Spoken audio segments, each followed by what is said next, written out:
Lieben, schön, dass ihr wieder eingeschaltet habt. In dieser Folge machen wir mit Reis und Hackfleisch gefüllte Paprika. Zuerst waschen wir die Paprika und den Reis gründlich ab und lassen das Wasser abtropfen.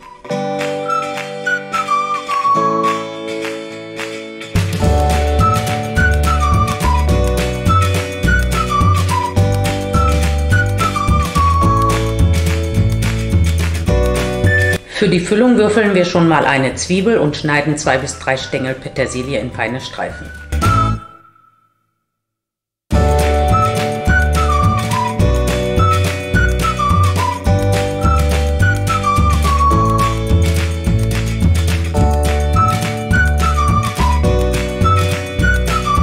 Dann bereiten wir die Paprika vor, indem wir den Strunk entfernen, den oberen Teil abschneiden und die Paprika aushöhlen.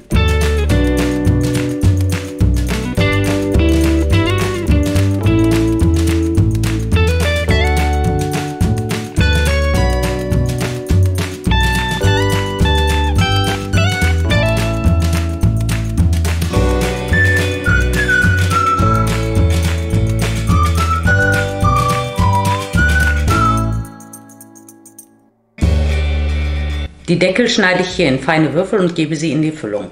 Ihr könnt sie aber auch ganz lassen und später auf die gefüllten Paprika draufsetzen.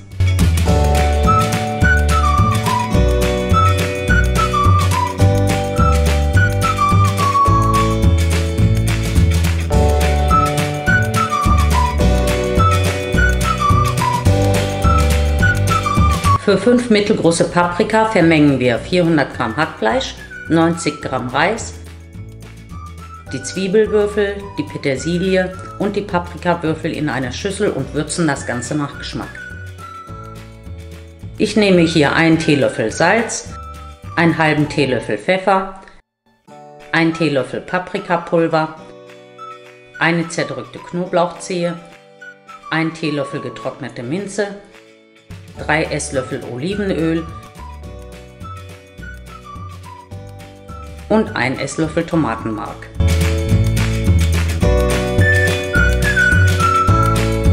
Die Paprika setzen wir dicht nebeneinander in einen Topf und füllen die Füllung rein.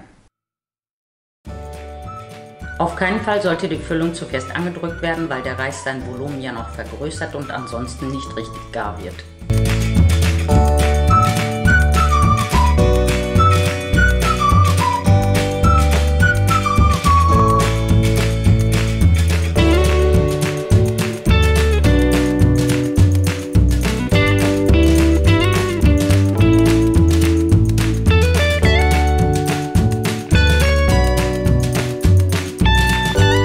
Jetzt verrühre ich einen Esslöffel Tomatenmark mit 5 bis 6 Esslöffel Wasser und verteile es über die Füllung.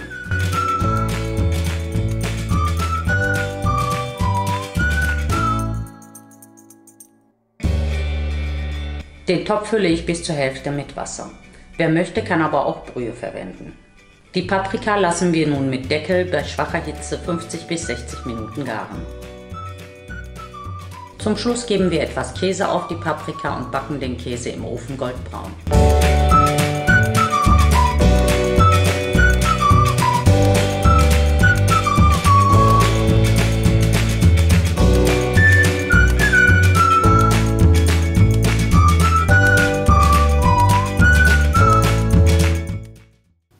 Falls euch das Video gefallen hat, dann gebt mir einen Daumen nach oben und wenn ihr noch mehr von meinen Videos sehen wollt, dann abonniert Selmas Recipes. Tschüss, bis zum nächsten Mal.